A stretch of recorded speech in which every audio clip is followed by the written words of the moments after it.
The Taming of Coyote, Chapter 26. Sleep felt so wonderful. Sonia's dreams were so warm and peaceful. There were bunnies and kitties. There were birdies, and Ezra was there too. Sonia danced about the cloudy, pillowy field in slow motion with the brightest cheer.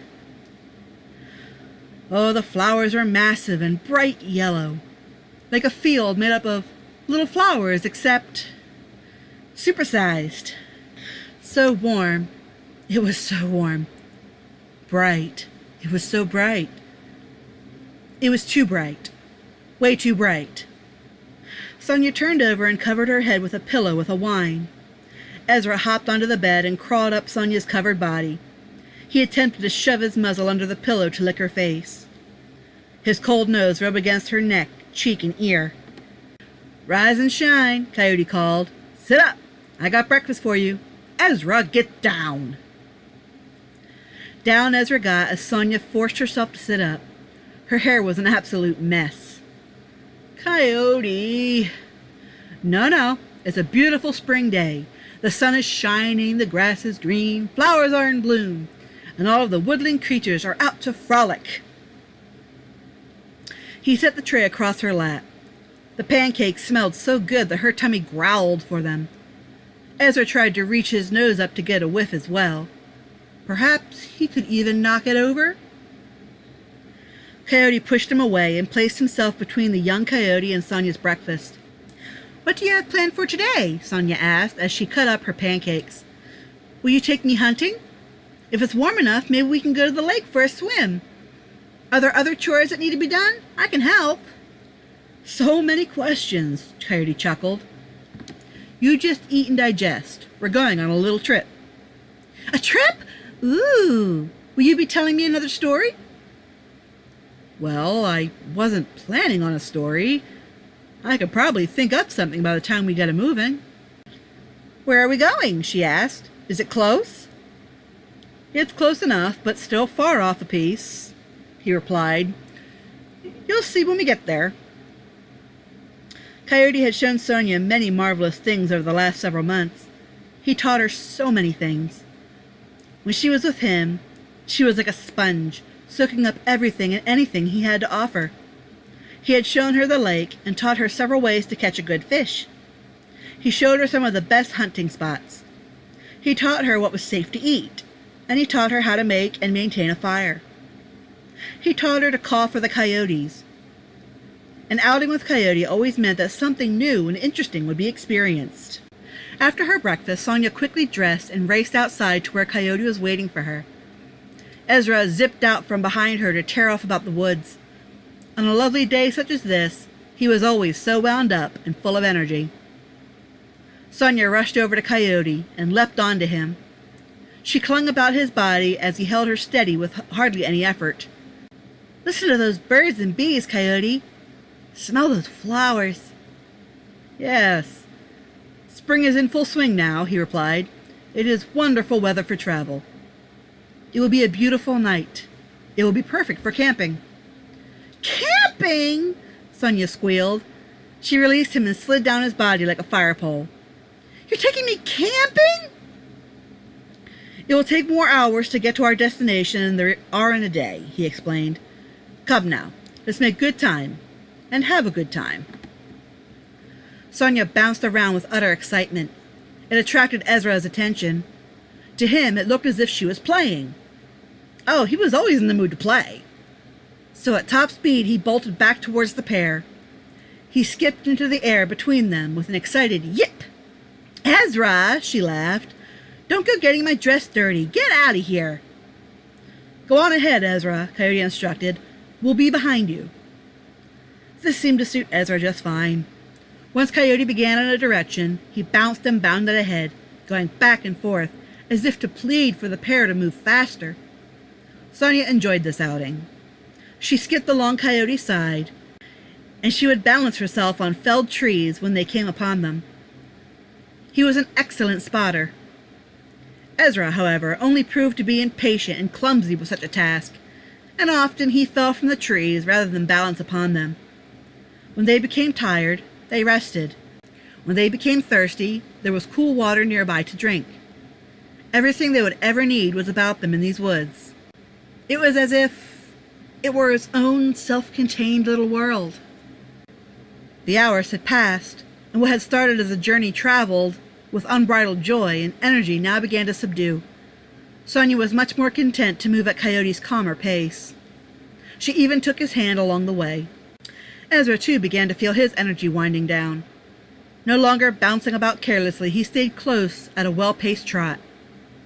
He took his time to sniff about and lift his leg from time to time. "We should stop here," Coyote said suddenly. Sonia peered up at him curiously. "We won't have much more daylight. We should make camp with the bit we have left." He freed his hand from hers and began to scout the site. It seemed rather suitable. "I'll set up the campsite. You and Ezra should gather a little firewood. I'm sure you would prefer your supper to be cooked." "It is to my preference," she replied, as she turned to a sitting and happily panting Ezra.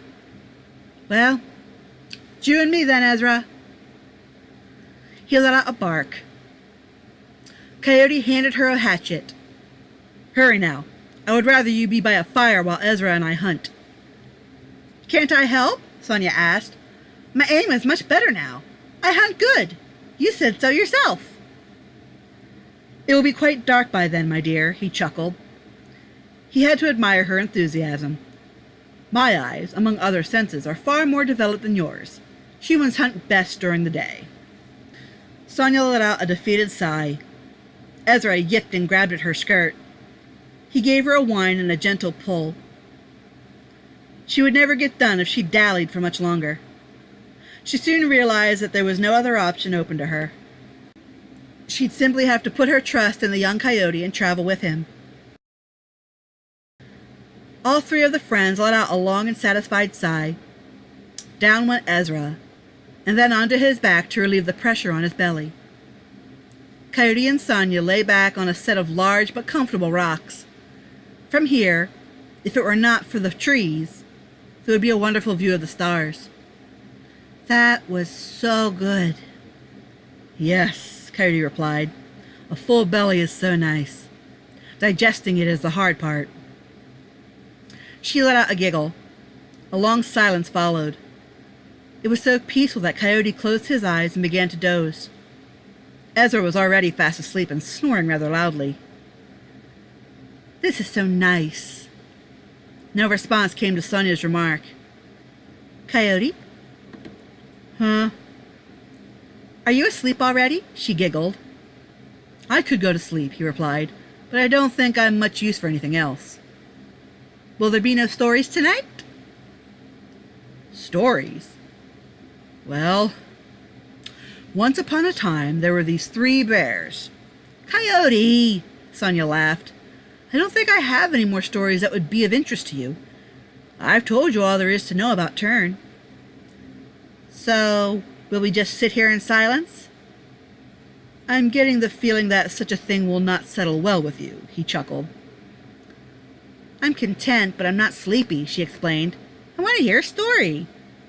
Sonia stared silently up at those little speckles that were the stars, and absently tried to mentally connect the constellations as she thought about Coyote and how to prompt another story from him. Though he had opened up a lot about the history of her village and the people, she knew relatively little about him personally. Granted, she learned a little bit during her time with him. He liked carrots. Rabbit was a common food, but he loved deer meat best. His favorite flower was honeysuckle. He was related to virtually every coyote in the forest. These things she knew due to either observing him or hearing him mention it in passing. She knew virtually nothing of his personal history outside of Tern's involvement. "Coyote," she began, on the brink of losing her nerve. "Huh. You've seen a lot of people grow up, huh?" It was an odd thing for her to ask. He had to look over at her to gauge how to respond. She was leading him. He smirked and looked back up at the sky.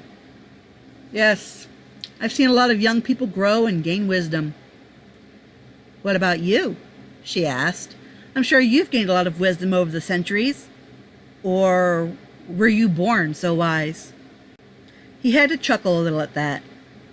No, I was not born wise. I was once young and naive, too. Tell me? She pleaded with wide eyes and a smile just as wide. In all honesty, it hadn't occurred to him that his personal life would be of interest to her. Granted, the whole story about Lorraine was pretty personal, but she was related to Sonia. His endeavors before meeting her family seemed rather bland by comparison. They weren't full of grand battles on horseback, nor did he remember a lot of significant intrigue. Things were fairly simple in the forest. Even matters involving the otherkin were pretty simple, even when it was tense. But then again, he supposed there was something here and there in his long life that could be considered a wise lesson of a significant sort, not like the lessons he taught her about surviving in the wild. I suppose I could tell you a story about when I was young, before I was this old scraggly beast. That idea seemed to please her. It was such a very long time ago, yet it's one of the few memories from that far back I even retain, I think. I was born of nature. I remember stepping into the world, and that is the time I would consider myself born into this world, a wobbly young pup. It was warm inside the den. It was quiet, too. Well, it was mostly quiet, save the occasional drip of water into a puddle. Overall, it was pretty dark, save for a sliver of light from the outside. Coyote had never been on the outside before, but the times that little glare hit his eyes, he wondered what could create such a thing. He crawled to the front of the den, where there was more light. He'd never been this far from the security and warmth of the back of the den. There were new smells, and it was cooler here. He lifted his head, taking in the scent of what was out there. Slowly, he peeked out, squinting his eyes as they adjusted to the daylight. His nose wiggled, and he crawled further out. Once everything had become clear to his eyes, he set his ears erect and looked around with such curiosity and a bit of anxiety. "What is this place?" he asked. His voice sounded strange out here. It didn't reverberate like it did within the confines of the den. He yelped and cowered as he felt his fur get gently pushed aside by something cold and invisible. "It's the breeze," came a tiny voice. Coyote peered up, ears flat in his fear. A glowing green pixie lowered and touched his nose with the tips of her toes. "This is the world. Welcome to it." "The world?" he repeated, looking around again. The pixie simply levitated back into the air, like the fluff of a dandelion. "It has so many colors and strange smells." "It is autumn," the pixie explained. "The leaves are changing, and they are falling to prepare for the onset of winter." Coyote pawed at some of the leaves. They made a funny crunch sound. Another bunch of leaves did the same. He laughed, attacking some more and then pouncing on others. Within a few minutes, he was in a full gallop, whisking through the leaves to hear that special sound and feel that special texture. "I love the world," he shouted. "I love autumn." It was a nice time to be alive. It wasn't too hot or too cold. There were blackberries to enjoy when Coyote chewed on the branches of the bushes. There were insects to chase and to eat. He had integrated himself among the wild coyotes of these woods. They were small and scraggly little beasts. Still, they provided for him a bounty of delicious meats from the game they had caught on their hunts. A lot of it was carrion, but there would also be rabbits and other small animals that they happened to catch. There was always a sense of urgency, however. Coyote couldn't really figure out what it was, and all he could gather was that this winter thing was coming. He had never seen winter before. Nature told him nothing about it. He learned little from the animals. Many were hoarding away stores of food and preparing for a long sleep. Coyotes didn't hibernate. A lot of the birds were leaving too. They were migrating to warmer places. Some would stay, but the ducks and geese would grow fewer. The bugs and reptiles were dwindling as well. Coyote would play by the pond often. Every several days, another of his playmates would fail to appear. Eventually, every tree was bare, and that spot on the bank became lonelier than it had ever been. It had grown so quiet and cold. The wind was nippier than ever, and the smell of the trees soon gave way to a strange, crisp scent. Coyote looked at his reflection in the water. He was different from the other coyotes. He'd come to realize that. He had no mother among them. While there were so many dreary and drab colors, here he sat, red as could be, with stripes like strikes of dark lightning down his back. He could see color, unlike those poor curs. They could not speak the way he could. He understood them, but they didn't find that strange voice of his endearing. He peered up at the sky. It was so blue and bright, it almost burned to look up at it. He then gasped as a little pixie came down. He followed it as it hovered just above the water. "You came," he said. "Where's everybody else?" "They are gone," she replied. "It is getting too cold for them." Coyote frowned. Winter must be terrible if everyone runs and hides from it. What is this monster called Winter? "You can say it's a beast that kills everything in its path if it cannot defend itself. Many cannot," she explained. "Among those who cannot are the forest pixies." His ears perked in surprise. "No, please, don't tell me that you'll be leaving me too. I'm already so lonely." "It cannot be helped," she replied. "We must hide where it is warm and safe from the beast that is Winter. We are too fragile to cope with this bitter cold." Coyote sighed. "I do not feel sleepy as those who hibernate. I do not feel the need to migrate. So what happens to me?" "You will go on day by day. If you are strong enough, you can survive." "I'm so little," he whined. "I don't have any way to combat Winter. What if I'm not strong enough?" The pixie was quiet a moment before finally saying in a matter-of-fact way, "Then you will die." Down went Coyote's ears and he whimpered. That didn't make him feel any better at all. It made him feel worse, even more anxious at this upcoming winter. What would it look like? How would it attack? How many would he see die? Would it devour him the way he devoured prey? He turned suddenly and ran from the pond, and the pixie with a cry. There was no one to turn to now. The animals were abandoning him, as were the pixies. He would be alone with coyotes that differed so much from him. He would be in a vacant and scary world that grew colder.